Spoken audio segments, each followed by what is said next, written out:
Pickett, flush, pressured, throws on the run, caught by Harris for a touchdown!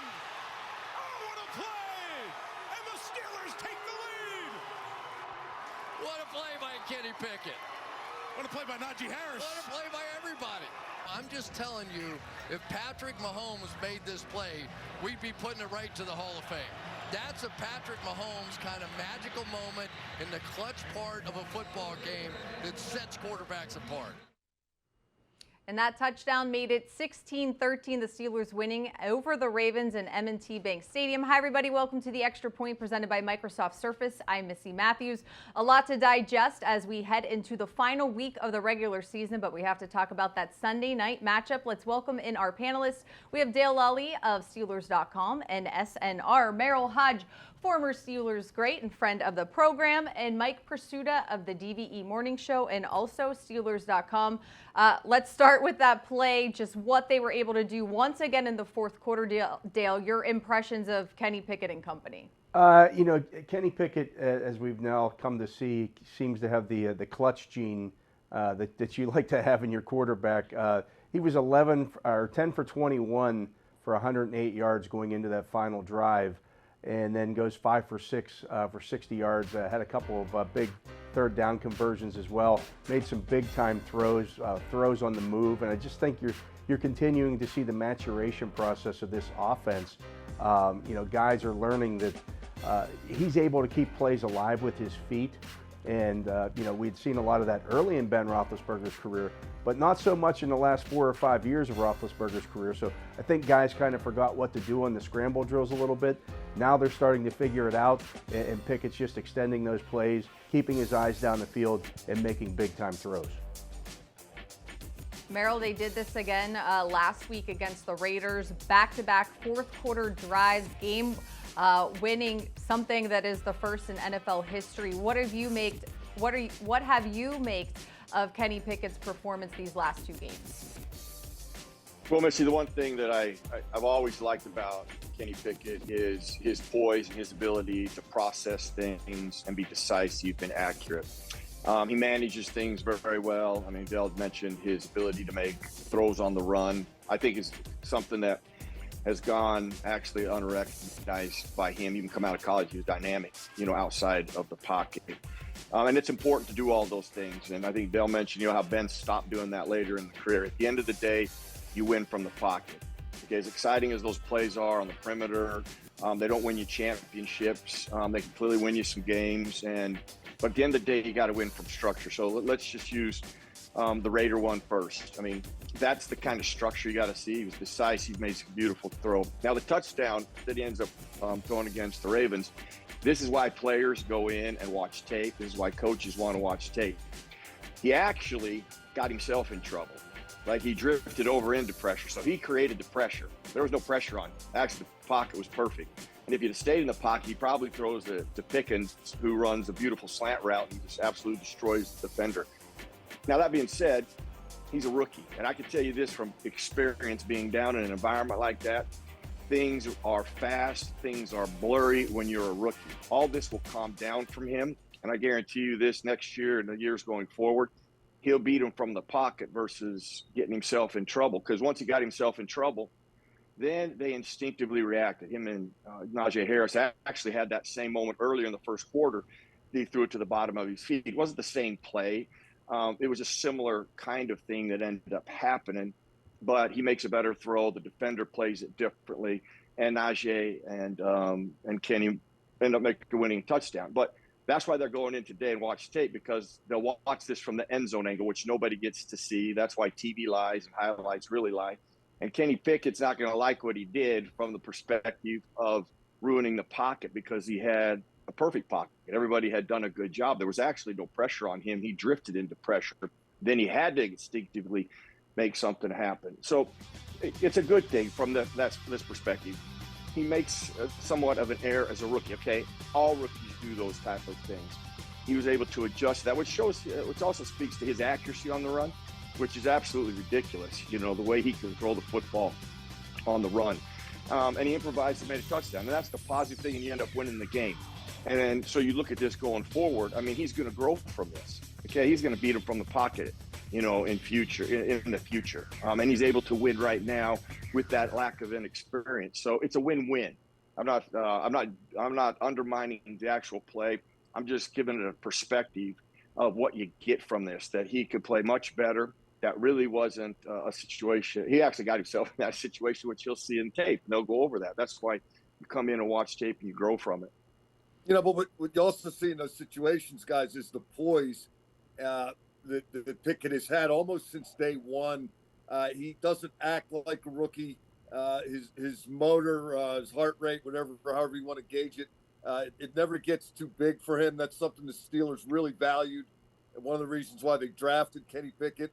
And I found it fascinating last night. He was asked about having done the last-minute drive thing in back-to-back games, and he kind of compared what it's like to do it on the road against what it was like to do it at home against Vegas, and he just broke it down in the simple terms. Well, communication's harder. That's a little more difficult, but we practiced for that, so we're ready for it.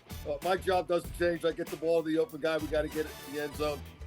There's a confidence there that you don't see in a lot of rookies, and I think that's going to take him a long way. Chris Collinsworth may have exaggerated just a little bit when he likened it to Patrick Mahomes, but good enough to win. And that's what the guys were talking about in the locker room. Hey, you can win with Kenny Pickett. Mike, you're exactly right. The one thing that he does not do, which you cannot teach, no statistic will ever tell you, and can never go underestimated when you're evaluating somebody. He does not blink. He didn't blink in college. He doesn't blink in the National Football League. Now he plays a little faster now that he played in college, and that is absolutely 100% part of growth. Everybody, and I'm saying Tom Brady played like that. Everybody has played. Ben Roethlisberger played like that. Everybody plays like that initially. Once you just watch next year when we see the transformation and change and how he evolves in 1 year. I just think people will be blown away with how he is coming next year versus how he plays this year. Dale, the Steelers got their run game going. The Ravens heading into this matchup have not had a 100-yard rusher. Najee Harris clearly changing that. Jaylen Warren also was close as well. Why were they so successful last night? I thought that, unlike the first game against the Ravens, they stuck with it. Harris only had 2 carries in the second half in that first meeting against the Ravens. And they were just getting a hat on a hat up front and moving the Ravens off the ball. Now, not having Calais Campbell in there certainly, helped. But the Steelers were getting movement up front. And I thought Najee Harris and Jaylen Warren both ran really strong and decisively. And they were getting to the second level and running through tackles. And it was just a consistent commitment to the run game. More opportunity, too. They were 4 of 8 on third down in the first meeting with the Ravens, but they just didn't have the ball much. And last night, 10 for 16. And Dale, I know we sometimes, when we're in these press conferences with Mike Tomlin, we have a tendency to roll our eyes when he says, well, if we would just make more third downs, we'd have more opportunity to get the ball to this guy and get the ball to that guy and run the ball more and pass it more, whatever you're talking about. But I think just the amount of volume of plays was different last night, and I think that had a lot to do with it as well. Yeah, absolutely, Mike. I think if you are controlling the football, and the Steelers kind of flipped the script on the Ravens. That was kind of what Baltimore did to them in that first meeting. You looked at the time of possession. The Steelers held the ball for 35 plus minutes. Basically playing keep away from that Baltimore offense, and the defense played a part in that as well. The Ravens entered that game with the second fewest 3 and outs in the season. They had 3 and outs in 8 possessions. You'll take that every single week if you can get it. Merrill, we've seen the improvement from Najee Harris and the Steelers' offensive line. Is it simply cleaning things up, trusting each other? Why have we seen such a drastic improvement in the second half of this season? Yeah, well, listen, you had a bunch of guys that had never played together. We tried to talk about this, I think, early in the year. We tried to emphasize it, how hard it is for 5 guys to work as one. It's the only group and it's the only unit in football that has to do that, where you have really 5 guys that have to see everything together, work together. And Mike and Dell really, I think, hit the hit the nail on the head as far as what was done right. But the thing that probably stood out as you studied them is that they sustained those blocks. You know, they played faster at the snap of the ball. They got movement. They not only got movement, but they attacked the second level guys. They were on top of the linebackers before the linebackers could get the line of scrimmage. Now, once you've done that as an offensive line, even the tight ends did that for the most part. The receivers did that, and those guys also are a part of this because when things aren't going well, those guys haven't played well. So we have to account for them and how well they played. Once that happens, though, it's really a runner's responsibility to complement that. And both runners did that. You know, they broke tackles, they got extra yards, and that's what you have to do. I thought there was wrinkles down there from a design perspective. You know, Jaylen Warren using him in some of those jet motions, you know, handing him the ball, one of the biggest runs of the game, you know, doing those type of things, and how the receivers blocked on that particular one. 89, I mean, he takes 3 people down with one block. Those things have to happen in order for you to be overall successful and dominant like they did. And you saw that. You see that there's a purpose here. You know, they finally got, we've seen it earlier in the year, you know, it just hasn't been consistent. You know, what you now like to see is, you know, to take this, because they're going to have to take this going forward. If you're going to beat Cleveland, you're going to have this phase to your team in order to win the last game of the season. All right, guys, well, we still have to talk about the Steelers' defense and what they were able to do specifically in the second half. We'll do that and much more when we return here on the Extra Point presented by Microsoft Surface. Huntley, empty set, 4-man rush. He dances out of there. He runs to his right, throws it down the field. Intercepted! Minkah Fitzpatrick, number 6 on the year, and the Steelers seal the deal in Baltimore.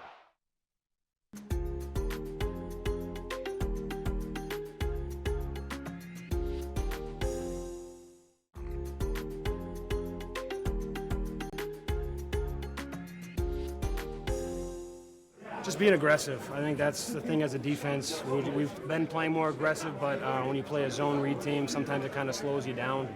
You just got to go, and I think that's what we did a better job of.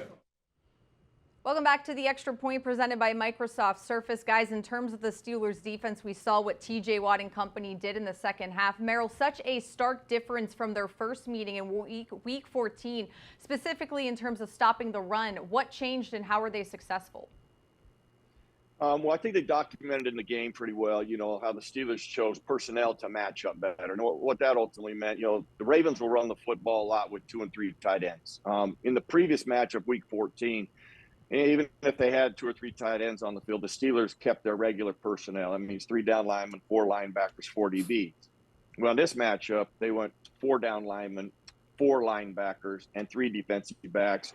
And Edmonds, actually, the safety, one of the safeties, was in the box quite a bit. And then the way they aligned, the way they attacked things was completely different than in the first matchup. Now, they have done these things in the past. Only personnel, actually, they used to use 3 down linemen and 5 linebackers. But they've tried to actually match up with the personnel that's on the field, which I think is one of the smartest things to do with the Ravens. Because if you can't neutralize their run, if you cannot control that environment, then they control you. And the Steelers really did a good job, aside from making some contain mistakes, you know, and gave up a couple big runs. For the most part, they controlled their running game. And I think oftentimes that's forgot about the NFL. You know, you think you're just going to stop the team completely. I think they ran it only 20 sometimes in this game versus 40 in the other. You know, if a team's going to run it 20 times, you'd like to win 15 of those. And I would argue that they probably won 15 of those versus the other ones. And when they ran the football, they only lost 6 times, you know, and probably run 38 times. So they controlled the line of scrimmage on both sides of the ball. And when you do that, that gives you a great chance to win the football game. Yeah, I thought the 4 defensive linemen, 4 down linemen thing was big that Merrill alluded to. The first game, they tried some 3 inside linebacker stuff at times. That didn't really work. But how about Mark Robinson? Welcome to Pittsburgh, number 93. Yeah. Personnel changes as well. I don't think Devin Bush plays in this game defensively if Miles Jack doesn't get hurt and is able to finish. But Mark Robinson didn't play in the first game, wasn't active, played 50% of the defensive snaps in Baltimore as a rookie against the Ravens. And you saw the results. He was one of the guys flying around out there. You got to scheme it right, but whatever you scheme, you got to execute, right, Merrill? And You got to Yeah. win the trenches, as you were talking about. And I thought they won both sides as dramatically as they had been beaten on both sides of the ball in the first game. Yeah, Mike, Robinson, I don't know if a lot of Steelers know about him. In college, the first thing I watched him coming out of college, and this is the word I used for him. He was like a buzzsaw. I mean, he was like all over the place. I mean, he was literally, the only thing I could think of was like, he's just like an absolute buzzsaw. His feet, he's aggressive, he attacks, he tackles. And early in the game, actually, that energy that he has got him out of position a couple of times, but actually he settled down. He settled down in the game, made some great tackles, was in a position, and is the type of guy you need in the NFL, especially in that division, to stop the run. I mean, he is aggressive, he attacks, and the more experience he gets, the better feel, because he has great instincts. Once he gets all of that, fine-tuned, I mean, he will be a weapon with them against the run, whether it's Cleveland, Baltimore, or Cincinnati. Dale, another Steelers rookie on defense who got a shout out from TJ Watt and a number of guys in the locker room was DeMarvin Leal. What did you see in terms of his improvement, knowing, he was used more when TJ was hurt, but coming off of IR, he's been more of a part of the Steelers defense? Yeah, and I mean, as a third round draft pick, you know what the pedigree is for DeMarvin Leal, and he gave them that extra big body in there in a lot of those situations that was able to take on that Ravens front, which, I mean, when you've got the 5 offensive linemen, and they're really 6 with Patrick Ricard, who is a 300-pound fullback, and I thought the Steelers did something smart last week. They used Kendrick Green. They put him in a Patrick Ricard jersey, basically, and had him practice as Ricard all last week. Getting that movement and things, so guys get used to attacking a 300-pounder moving at you like that. But Leal filled the gaps, and he's a guy. They ask him to drop into coverage at times. They ask him to play inside, outside, and he's done a really nice job of that, and really gives you some hope for the future there on that defensive line. All right, well, Week 18 still matters for the Steelers. 3 things happened yesterday that they needed to in terms of staying in the hunt for the playoffs. That, of course, was cheering for New England to beat the Dolphins. Seattle beat the Jets, and they took care of business on Sunday Night Football. So what needs to happen this weekend? They would need the Bills to beat the Patriots, the Jets to beat the Dolphins, and then, of course, take care of business against the Browns. Quickly, guys, give me your game ball for this performance on Sunday Night Football. Dale, we'll start with you. I'm going to go with Najee Harris in this one. I thought he really set the tone early in the game with some of the runs and just consistently grinding out, 6, 7, 5, consistently just beating the Ravens at the line of scrimmage and kind of softened them up to the point where it kept you in the game and allowed you to do some of the things you did late in the game. Merrill, what about you? You know what? I'm going to give it to Mike Tomlin. I just think that, leadership is so vital at this stretch, having to make, and his staff, how he challenged his staff to do something different defensively, and even offensively. And they did that. They had to do that. You had 2 weeks based on the debacle that you had, and you got to win this one in Baltimore, which is one of the toughest places, period, to play and win. And they did that, and how they went about that, it's got to start somewhere. And all the changes that we saw, just something Mike did a heck of a job of challenging people, making changes and getting them ready. Mike? I agree with Dale. I thought Najee Harris was exceptional in the way he approached the game. I tend to get a little weepy about this Steelers-Ravens rivalry and how much I've enjoyed watching it for as long as I've been able to watch it. And I thought Najee Harris would have been just fine if he was running against Haloti Ngata and Ed Reed and Terrell Suggs and anybody from back in the day. He played the way a Steelers running back has to play in Baltimore if the Steelers are going to beat the Ravens in Baltimore. All right, guys. Well, thanks so much for joining me here today on the Extra Point presented by Microsoft Surface. And thanks to everyone at home. We'll see you here next week.